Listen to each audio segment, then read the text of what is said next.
सानाम को जोहार तेहन दो पढ़ाबा लॉयर और नवा हायर स्टैंडर्ड इदी कते ओना अब चेत सिलेबस मेना ओना हबन नेला और नवा दो हुयुक कना आसेका रायरंगपुर अंडर ते नवा सिलेबस दो बनाव कना और ओना अंडर ते जहां को बन ओलोक कान दो और जहां को बिनिड बन एम दो उनको लगी नवा दो स्पेशल हा बना कना और एटा से एटा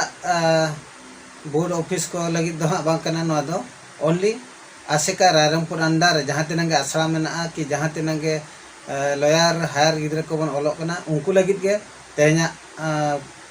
पढ़ा दो हाँ और बड़ाया बन जे लॉयर गिद्रा और हायर गिद्रा चेत ताको सिलेबस मेना ओना मांग बन बड़ा लगे तो नित बन नेला नोडे दो लॉयर को तहन कना लॉयर स्टैंडर्ड तहन कना सावहेद ओना सावहेद रे दो तहन कना ऑल चेमेद और पार्सी पोहा लाक्चर सरें नोना को तहन कना सावहेद थोक रे ओना परे तहन कना एलखा एलखा मा ओना मिना मिटा बुही के आन गया तापर तहन कना नागाम और ओतनो रे दो ना सेना हड़ा जीवन चरित को तहन कना और ओतनो हाँ ओंडे तहन कन तबना ओना साथे तहन कना हायर रे हो सावहेद तहन कना ओना सावहेद थोक रे दो तहन कना हायर रे दो पार्सी पोहा बाखेण नाल्हा तुमल हितल रोनोड़ लाक्चर सरें अर्दा सकाम और चिट्ठी सकाम नोना को तहन कना हाँ हायर स्टैंडर्ड दो ओना साथे नागाम और ओतनो मा तहन कन गया एलखा तहन कना इंग्लिश ओडिया तहन कना तापरे सावता साइंस तहन कना और चितर को हाँ का ड्राइंग बोल लिया नोना को तहन कना तो तेहन दो बन नेला जेहेतु सावहेद रे पार्सी पोहा बनार के तहन कना लॉयर स्टैंडर्ड रे तहन कना और हायर स्टैंडर्ड रे तहन कना तो ओना गे पार्सी पोहा के तेहन दो हाँ बन पढ़ा और ओना गे आंजम तावन पे पार्सी पोहा दो हुयुक कना गुरु गोंके पंडित रघुनाथ मुर्मू तकिन नवा दोकिन ऑल सदर का और ओना गे हाँ बन पढ़ावा और पुलू रे दो मेना नवा हेना सिन चांदो पार्सी पोहा नवा सिन चांदो दो नवा दो हुयुक कना लॉयर स्टैंडर्ड या कना और ओका हाँ लातार चानो चरहा ओको को बिनिड बन एमा उनको को लगी नवा दो तबे मा जतो को गे आंजम तावन पे नवा पार्सी पोहा रेना नवा पुलू सब्जेक्ट बन पढ़ावा बा मांग हटिंग ओका मेना ओना रेना बन पढ़ावा सिन बोंगा दो अकोय बन मेताय कना ओना इदी काते बन बड़ाया सिन बोंगा राकाब आंगा मार्शालो ओना जोहो दो सेता हुयो सिन बोंगा अकोय बन मेताय कना अकोय चांदो बोंगा बन मेताय कना अकोय सिन बेड़ा अकोय चांदो राकाब कना सेता बेड़ा तीन जो बेड़ा राकाबा उन जो बई बईते नवा धरतीपुरी मार्शालोआ ओना गे बन मेता कना ओना जो दो सेता हुयो तीन जो उनी धरतीपुरी ते राकाब आए उन जो दो पुलू तरस तीन जो धरतीपुरी रे बजा ताया उन जो दो सेता हुयुआ सिन बोंगाय हासुरो ᱧᱩᱛᱟᱹᱛ हुयु ओना जो दो आयुब हुयु तीन जो सिन बोंगा सेता खन आरहो आयुबोआ आयुब कते आरहो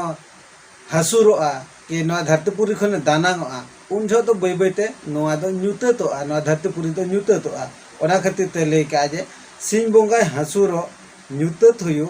ओना जो दो आयुब हुयु उन जो दो ना दो आयुब बन मेता तीन जो सिन बोंगा सिन चांदोआ नवा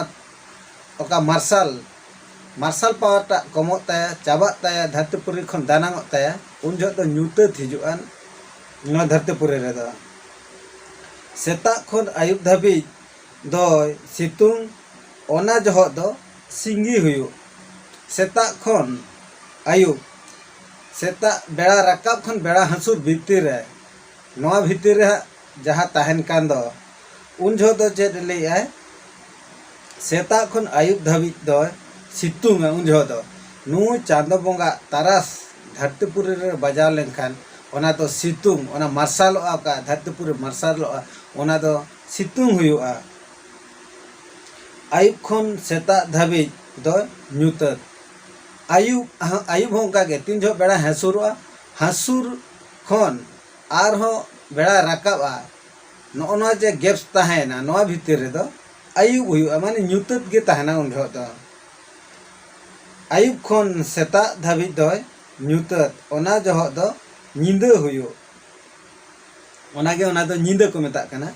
ओका जहा बेड़ा हसुर खन बेड़ा राकाब धाबी ओना भितर रे जहा गैप्स ताहेन कना ओना गे ᱧᱩᱛᱟᱹᱛ दो बन मेता कना सिंगी रे दो झतो गेबो बेंगेत का अपन अपिन कमी बो छुटो को सिंह बेड़ा का बन लिया सिंह बेड़ा रे दो झतो को गेबन बेंगेत का चेदा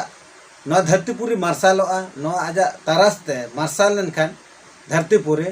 उन झतो आबो को झतो बन बेंगेदा और उन झतो झतोना धरतीपुरी ना दारे नाणी जीव जियली झतन को बन नेलाम को ओना खातिर ते उन झतो बेंगेत का अपन अपिन कमी बो छुटो को जे जहार कमी बन छुटो को जे जहार जेहेतु नवा धरतीपुरी रे झतना गबन नेलनामा मानमी को आको कमी को छुटो को डांगरी मेरम काड़ा जहां गे जीव जियले मेना को नवा धरतीपुरी रे उनको आको लाज लगी आको परिवार लगी को छुटो को कमी कुरुमुटु झतो को छुटो को आयुब ते दबो कमी लांगा को ᱧᱤᱫᱟᱹ दो आदबो जापिद जिरा सिंह में जेहेतु बन कमी दिनसरा सेता खन आयुब धाबी मार्शाल ताहन कना उन जो अब बन कमी लेखान बन चे चिका बै बैते नवा हड़मो दो आदो लांगा लांगा लेनखान दो चे चिका जे ᱧᱤᱫᱟᱹ दो आदबो जापिद जिरा नो जे ᱧᱤᱫᱟᱹ बेड़ा हसुर लेनखान नवा धरतीपुरी ᱧᱩᱛᱩᱜᱼᱟ उन जो तो ᱧᱤᱫᱟᱹ बन मेता कना आदो उन जो तो मेट मार्शाल मा बाबन नेलामा आदो बाबन नेलाम लेखान चे बन चिके उन जो ना कमी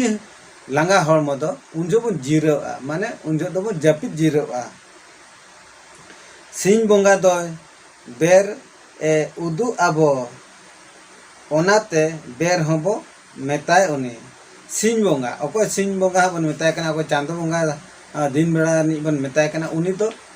बेड़ा हो उदु आबन टाइम हो उदु आबन गया बेर हो उदु आबन गया जे तिकिन तारासिंह सेता नोनोका ओका जमन लिया नितो तो तिकिन कना नितो तो तारासिंह कना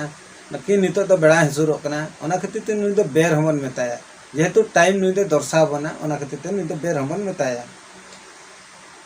ओका बेर रे ओका कमी लेक कना ओना बेर दो ओना गेबो कमिया ओका बेर रे माने सिंह बोंगा तीन जो धरतीपुरी ते राकाब आय तीन जो मार्शाले धरतीपुरी रे एमाय उन जो खन आयुब धाबी भेगार भेगार नया बेर ताहन करता है टाइम ताहन करता है ओना खातिर ते भेगार भेगार के अब तो उनका के सिंह बोंगा साला के अब कमी हो बै बैते उनका के बन बदल इदी तबना सेता जो जहां तीन कमी तबन तीन जो बेड़ा पुइलु राकाब धरतीपुरी रे तीन जो मार्शाला उन जो मिड रकम तबन कमी तिकिन बेड़ा तारासिंह बेड़ा आयुब जो बांग उन जो हो कमी न उनका भेगार भेगार तबना बेरेत बेरबो बेरेत जम बेरबन जम कमी बेर दबो कमी रेबो छुटो को तीन जो सेता बेड़ा तीन जो राकाब ना बा सिंह बोंगा तीन जो राकाबा अब हूँ उन जो के बन राकाबा जेहेतु धरती मार्शालोआ और उन जो तो बेरेत कातेत अब दतनी फुरचा बन मेदहा बन फुरचाय ताबना बांग